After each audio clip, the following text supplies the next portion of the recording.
Boxingego here. If you like this video, make sure you hit the like button and also subscribe to the channel and hit the bell icon on the top of your screen to get notified when the latest new content drops. 1.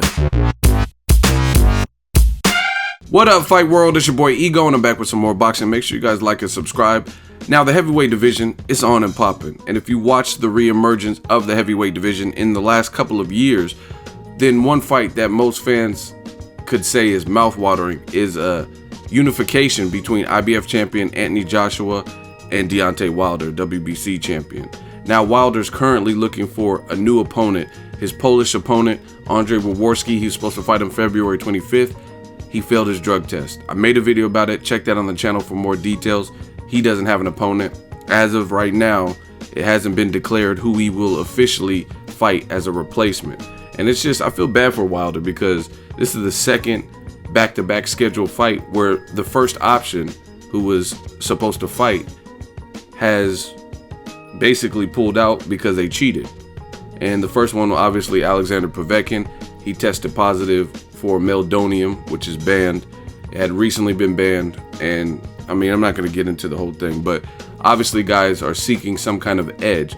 Joshua, however, he knows he's in a big fight. He says this is a fight that could lend credence to what he's been doing and been building, and beating Klitshcko is going to be his defining moment, a career defining, like, basically you beat Klitschko, it's full steam ahead. People respect Klitschko. Klitschko has not been knocked out, even though he lost to Tyson Fury. Hasn't been stopped in quite some time. So you beat him, a guy who's still considered a danger to you. Joshua doesn't even have 20 fights. So if he beats in less than 20 fights a legend like Klitschko, who was dominant for almost a decade, he's the man. So it's just a fight that has been brewing in the back of the mind of fans, and I want to see it. Joshua, Wilder, both got tremendous power. They're both in shape. Both have the confidence and knockout streaks and stuff like that. Joshua, all knockouts. Wilder, all knockouts except for Bermane Stiverne. And he should have been credited for a knockdown in that fight. Plus, he looked very good in that, and that's where he became a WBC champion. Now, link in the description. I've linked to the article. Shout out to Sky Sports. They did an exclusive interview with Anthony Joshua, and he's just talking about beating Klitschko and coming to America and taking his brand, the AJ brand, the boxing brand, over to America to fight Wilder. He said he's been eyeing that fight, but all has to go well with Klitschko. And I'm going to read some pull quotes and just give some more of my thoughts. Joshua said, "Fingers crossed that I beat Klitschko. Then we can look down the line to competing in America against the likes of Wilder. He's been bubbling nicely stateside. He's on my radar and adds to an exciting mix. I've been watching him for a long time, and he is very talented. An Olympian who came into the game late, but managed to stamp his authority on the sport. The United States is the mecca of boxing, and we are trying to build an American audience, a bit like Ricky Hatton, Lennox Lewis, and Nassim Hamed managed to do. You got the UK market, and then the other territory is America. I'm going there soon to promote and build the Klitschko fight and see the interest." He has a press conference that's supposed to go down, I think, this month to promote that fight. "I want it all. I want the attention and live for the glory nights. We are building stuff all the time, so we won't be denied when agreeing these big fights." So my thoughts, I love it. I love the attitude from Anthony Joshua. He's just oozing with confidence, and the Wilder fight's a fight I've wanted to see. Now, there's something I have to clear up. I'm not saying Joshua doesn't want the fight, because it sounds like he's down, but there's this misconception that Deontay Wilder is ducking Joshua. I've just seen a couple random stray comments where people have said stuff like that, but Wilder's been on record, not only on like his Instagram and social media, but on national TV, on Showtime, and he's called out Anthony Joshua. So it's really up to Joshua's team if they really wanted that fight next to try to reach out and respond to it. But to me, I think Eddie Hearn, he's doing what he's supposed to be doing. Stylistically, Klitschko is a danger, but I don't think he's the same danger as Deontay Wilder. And that's just because, I mean, you look at Klitschko's last performance, he didn't even really throw that many punches versus Tyson Fury in a fight that Tyson Fury won fair and square, but he didn't, in my opinion, fight like a champion for 12 rounds. no level of adjustment, barely threw any punches, and he really didn't even get going until it was like too little too late, you know what I mean, in them last couple of rounds versus Tyson Fury. Credit to Tyson Fury, he had a good game plan, but it just overall Klitschko didn't impress. Plus he's 40, plus he's been knocked out, he's not undefeated, so just styles make fights, and Wilder's a different animal than Klitschko. Not taking anything away, that's still a difficult fight for Joshua. Again, under 20 fights. We don't know how he's going to respond to a big puncher, someone with a good jab, someone with the intelligence that Klitschko has. Plus, they've sparred together. Klitschko has sparred with Joshua before, so maybe he's seen something in sparring that he feels is a problem. You know what I mean? Fighters do, like, they measure you up. And if you spar with them, they might be like, oh yeah, I remember he used to do this in sparring, and then you watch his career progress, and then you still see the same mistake that maybe you've seen in sparring. You're like, man, I could take this guy, right? But the notion that Wilder is ducking Joshua is rubbish. It holds no merit because he's already called out Anthony Joshua multiple times, and I've made videos about it. You guys can check them on the channel. Just type in Wilder Joshua Boxingego. So I don't think either guy is ducking whoever. I think Joshua's doing what's right for his career. They're trying to build up a mega fight.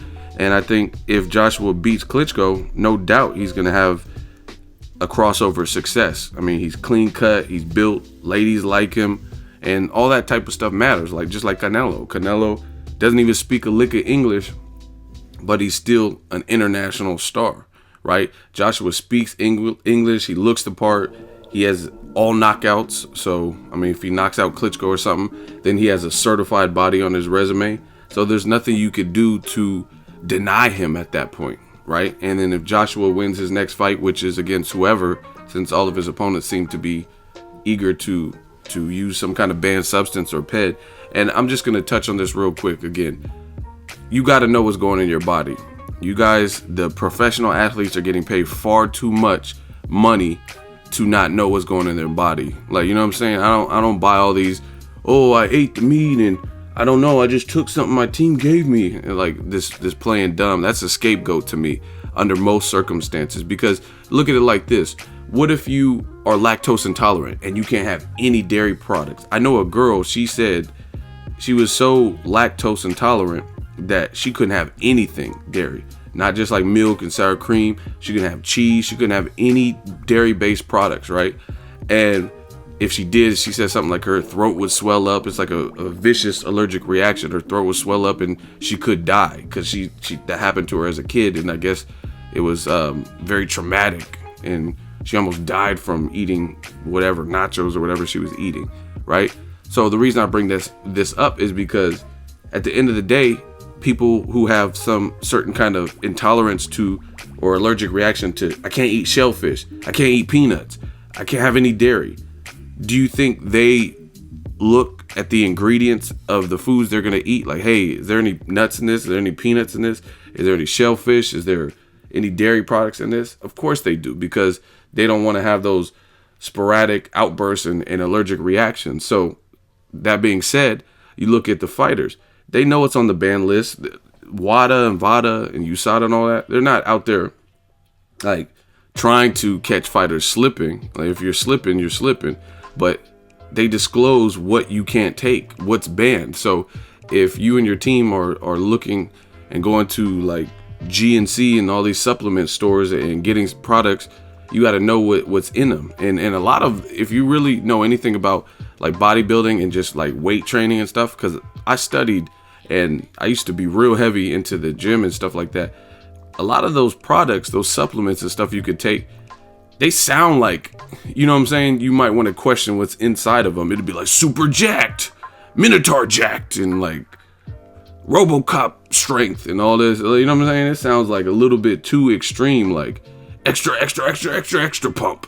You know what I mean? So you would obviously look into that, be like, hey, maybe I should check to see what's on this, right? So it is what it is. AJ Joshua is a fantastic fight. I think Joshua, clearly if he beats Klitschko, they're configuring Wembley in London to 90,000. It's going to top Carl Froch versus George Groves. Phenomenal fight, phenomenal arena.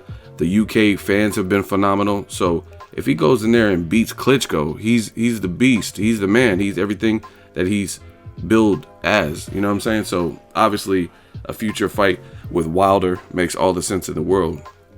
Now, I also like Luis King Kong Ortiz, but it's not as big of a fight financially, as big of a blockbuster fight.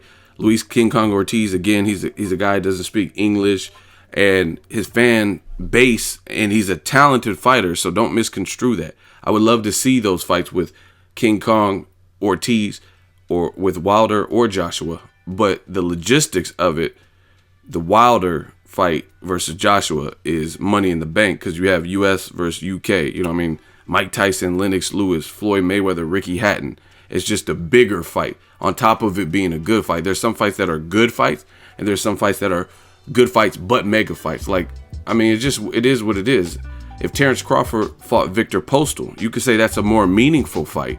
But if he fought Adrian Broner at 140, Crawford versus Broner, Broner versus Crawford, then that would be a good fight. On top of that, it would be a bigger fight because of the level of celebrity. So there's good fights, and then there's good fights that are bigger fights, in my opinion. Let me know what you guys think. Joshua obviously has to get past Klitschko first, and then maybe he can turn his sights on tune-up or like a title defense, and then a unification with Joshua. He sounds down. Link in the description.